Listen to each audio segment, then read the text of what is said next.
Tom,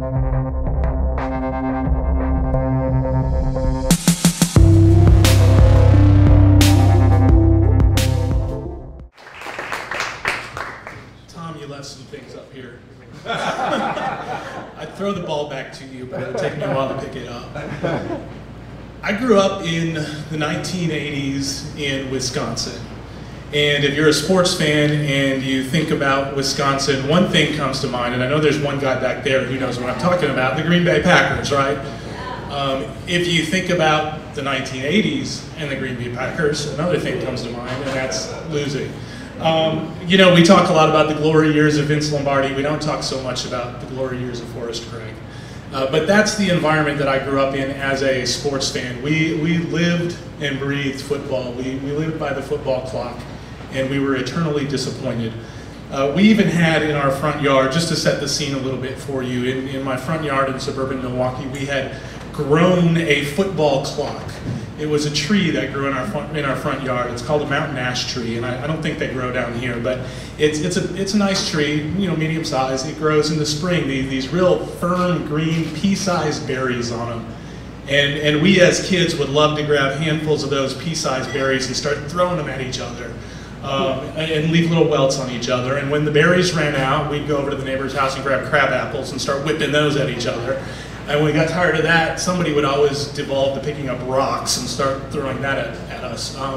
But there were 4 of us in the neighborhood gang, and we escaped adolescence with 8 eyes, so we did well.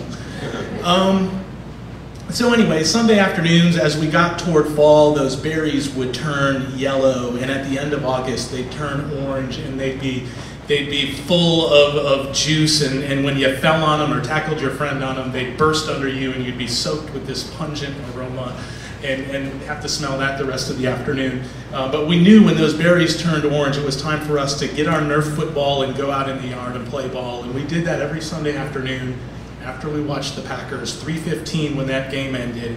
It was like somebody blew a whistle and the front doors opened and the kids came out and looked up and down, and our team was there. And we came out and played football. And there were 4 guys I want to introduce you, well 3, because I'm one of them and you see me here, but there's 3 guys I want to introduce you to as I tell this story. One is my brother Tom, he's about 5 years older than me. Another is my friend Dan, who I would say is my closest friend that I grew up with, about 5 years older than me as well. And just a really good guy who I hung out with all the time. And then another one is my friend Rick, older than all of us, about 8 years older than us. And all the size that goes with that when you're 12 years old. But we would get together after the games out in the front yard and live the glory that we didn't get to live by watching the Green Bay Packers play on television. And we did that with 3 games that we made up. And we were geeky kids. I mean, my greatest moment in sports involves a Nerf football, so that tells you something. But we were geeky kids, and we made up geeky games. And one of them was just simply, we called it throwing passes. And we'd walk out in the streets, and we designed a football field. It ran the length of 3 light poles in the street, and the first down markers were every 2 tar strips. And we would set up, the 4 of us, and run offense for both teams. We'd pick our favorite Packers players and take on their personas. And then whoever they were playing that day, we'd take on their personas and run offense both ways. Surprisingly, the Packers never lost on that field. We had loads of fun, and if the football seasons were determined there were to be 12 Lombardi trophies in Green Bay. But there was great athleticism. Rick was a great ball player. Dan would zip a pass in. He'd make these toe-dragging catches on the sidelines and fall into the grass. I, being the runt of the litter, I was the littlest guy out there by far, was typically the one who bore the load of punishment. I would catch the ball, and miraculously someone would switch to defense, and I would not do a toe-dragging catch into the grass. I would do a face-dragging catch into the grass. That was one of the games we played. Another game we played, a little more unusual. We developed the rules on our own. We named it Corinthian Wall. I don't have a good explanation why we called it that, but that's what we called it.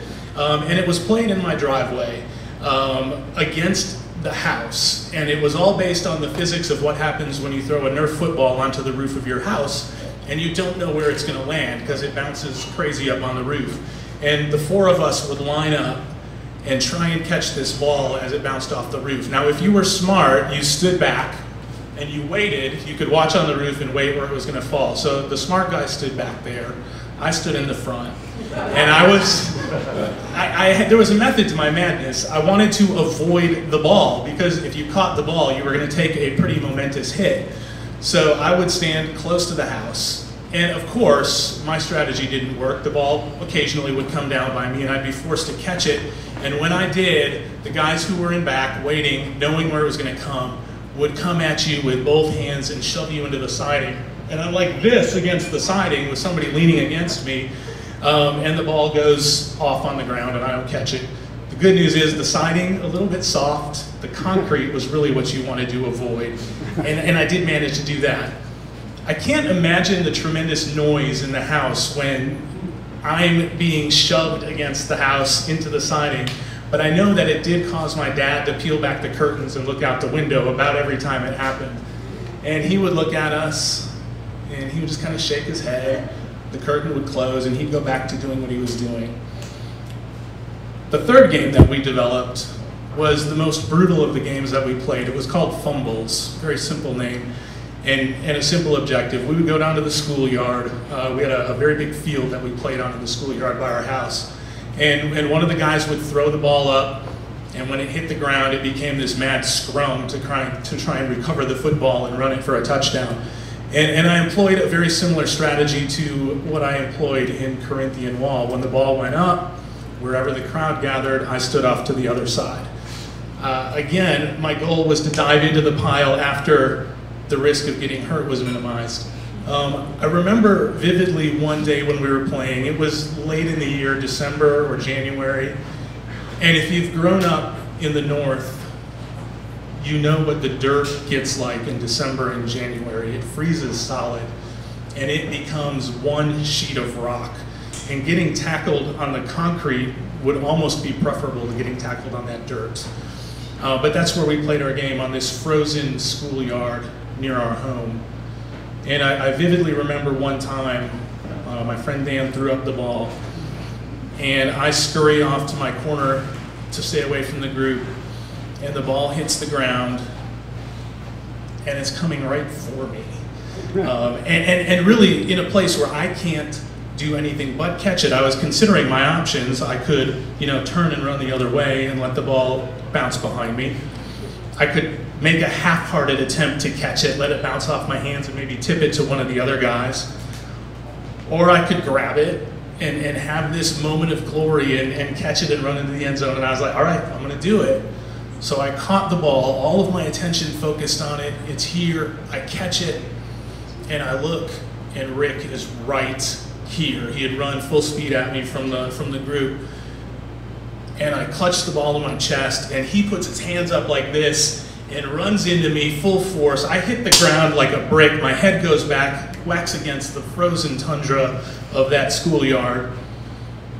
And I laid there for a second and again pondered my options.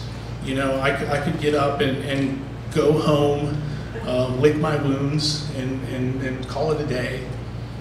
Or I could get up and return to that group of friends and get back in the game. And I stood up, flipped the ball to Rick, and jumped right back in the huddle and played that game and did it again and again and again. And these games went on for years of our lives. We played Corinthian Wall, I'm ashamed to say, well into my 20s. But when my friend Rick passed away about 10 years ago with brain cancer, and when he died, Dan called me, and we talked about those games, and he said, man, Steve, I would give anything to be running in the streets throwing passes with Rick and see him make one of those catches along the sidelines. I would give anything to do that. Dan is about to be a father with his first child, and he texted me a few weeks ago with a similar line. He said, Steve, I would do anything to play Corinthian Wall again and see Rick grab you and throw you against the siding. And he said, it's amazing to me how much your parents put up with what we were doing in their yard and the property damage that we caused. And then it occurred to me, There was a reason my dad put up with the property damage we caused. He knew that the bonds that we were forming in these stupid little games in our driveway are bonds that would last the rest of our lives, and things that would carry us well into adulthood, and that we would, by doing these stupid little things, form friendships that would last even 30 years later. Thank you.